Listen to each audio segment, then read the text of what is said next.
Hi everyone, welcome back to Dimitra's Dishes. So today I'm going to be bringing you another version of the delicious Greek Lagana bread that's usually made, always made actually, on Clean Monday in the Greek tradition, also known as Kathara Deftera. I've already taught you how to make the basic Lagana bread, but I'm putting a little twist on it by filling it and topping it with some of my favorite things. If you want to make it plain like I've done before, go ahead and go to that video. I'll put the link up in the card section above. Now before we go over the ingredients, I just want to say that you have to begin making the starters. So basically you have to activate the yeast and make sure that it's good yeast and the bread will rise properly. Now you can do this whole recipe by hand in a big mixing bowl or in a tabletop mixer. If you do have a tabletop mixer, go ahead and use it because it makes life so much easier. So in my mixing bowl with the dough hook attachment, I just combined some lukewarm water that should be between 112 to 115 degrees Fahrenheit, the yeast, a little bit of sugar, and some all-purpose flour. Mix it all together, and then you just wait 15-20 minutes until a nice cloud appears on the top of the mixture. That's how you know your yeast is activated. The remaining ingredients are some bread flour, a little bit of salt, some lukewarm water, olive oil, and then my favorite fillings. I have some sun-dried tomatoes that are packed in olive oil, some Kalamata olives. I have some fresh basil, fresh rosemary, but you could use the dried version of the herbs, and I have some black sesame seeds. So these are my favorite ingredients. You can surely leave out what you don't like and switch in what you do like. If you can't find black sesame seeds, I use them because I love the pop of color that they add. You can use plain sesame seeds. If you have allergies to them or if you're not a fan, just leave them out. We're going to continue making the dough by just adding, first of all, we're going to combine the flour and the salt so everything is nice and incorporated. So now we're just going to add the wet ingredients, which is the olive oil and the rest of the water. And then all of this flour and salt.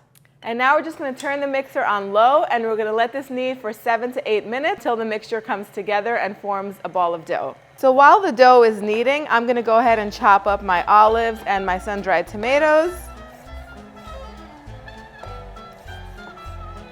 Now I'm using Kalamata olives. You can use whatever olives you like. If you don't like olives, leave them out. I found these pitted olives, so I thought it's going to be so much easier to just chop these up just into little bite-sized pieces. And I'm just going to put them back into this little measuring cup so they'll be easy to fold into our dough later on. I also have these sun-dried tomatoes that I'm going to chop up. I love to buy sun-dried tomatoes stored in olive oil. They're just so much softer and they taste so much better than the dry ones.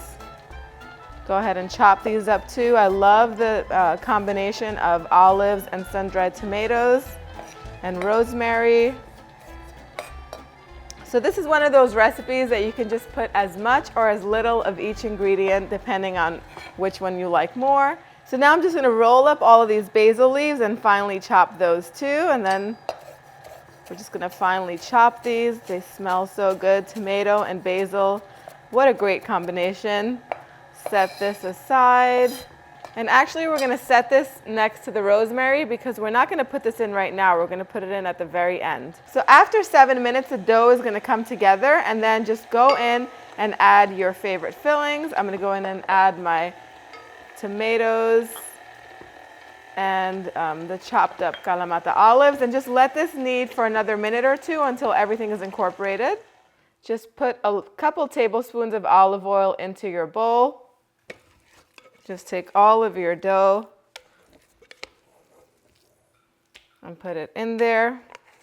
So just cover the bowl with some plastic wrap, put it in the warmest place in your house for about an hour and a half, or until it rises to double its volume, and then we're going to move on to the next step. So once the dough looks like this, it's ready. You're just going to want to transfer it now onto a board or a clean work surface, dusted lightly with some all-purpose flour.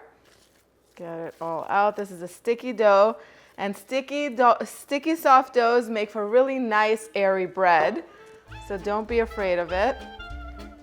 And don't go too crazy with the flour because you don't want to dry this up. Cut it into 2 equal portions.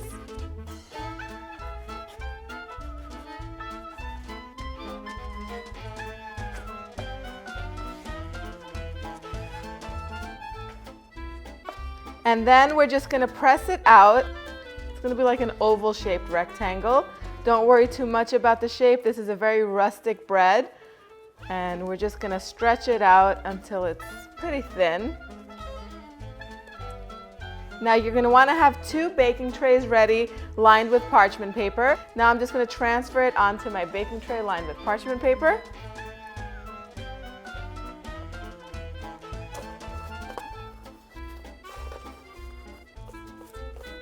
There we go. Set this aside, and I'm going to do the same thing with the second one. Once they're shaped and on the baking pans, you're just going to want to cover them with a clean kitchen towel and set them again in the warmest room of your house so that way they can rise about 20 to 30 minutes. And in the meantime, you're going to want to preheat your oven to 425 degrees Fahrenheit. If you have a cast iron pan or a baking pan that can hold about 1 to 2 cups of water in there, put that on the bottom of your oven or on the bottom rack so that way it can start to warm through so they can get nice and hot. Don't put the water in just yet. We're going to get to that in a little bit. I'm going to let these rise and show you what they look like as soon as we're at that point. But make sure your oven is preheated so that way it's ready for you and you don't have to wait for it. So now once the dough has rested for a little while and rose a little bit, we're going to go in with our fingertips and make the characteristic dimples, the little marks that Lagana bread is known for.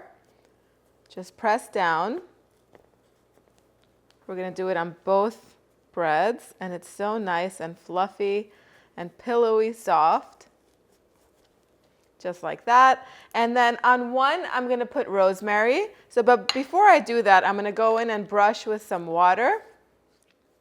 So the water is going to help it become nice and golden brown, and it's also going to help the herbs and the sesame seeds adhere to the bread. So I'm going to take 1 sprig of this fabulous rosemary, and I'm just going to remove the leaves by going in the opposite direction. And then I'm going to take some and put them in the dimples. You could also just sprinkle them on top. You don't have to get fancy. And you can do this with thyme. Again, you can do this with basil. You can just leave the herbs out, whatever you like, just in random places. And this is one of those things, again, that you put as much or as little as you like. There we go. That's that. And then on the other one, I'm going to take some of this basil that's chopped and just put that here and there and everywhere.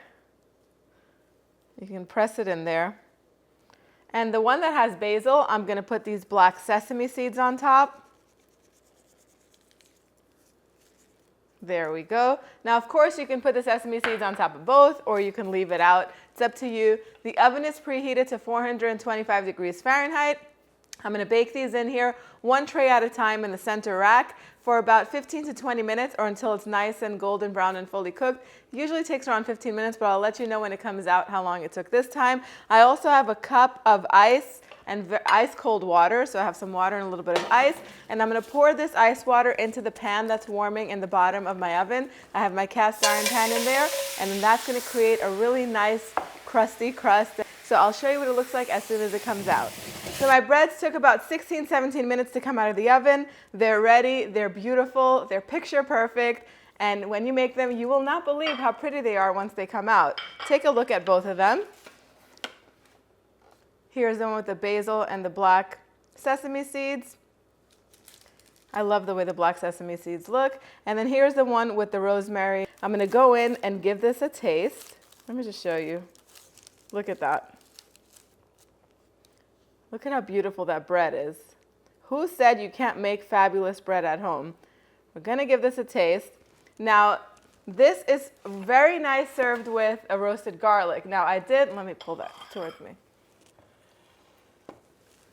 Now, if you want to serve this as a first course, if you're having a party or something, roast some garlic and some olive oil and salt in the oven. I did a recipe on this. I did a video tutorial on this a while back. I'll link it up in the card section.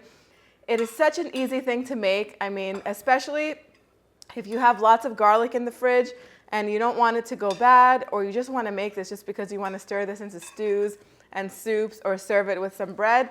It's great to do. Let me put some in my plate. It's a great thing to do, and it's so simple to do. At the end, you could puree all of this if you have any leftovers and store them in the freezer, and you could just stir it into soups and stews like we just said, but it's so yummy.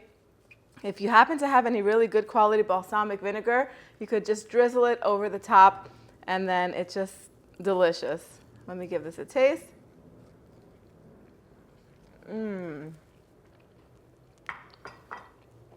So good.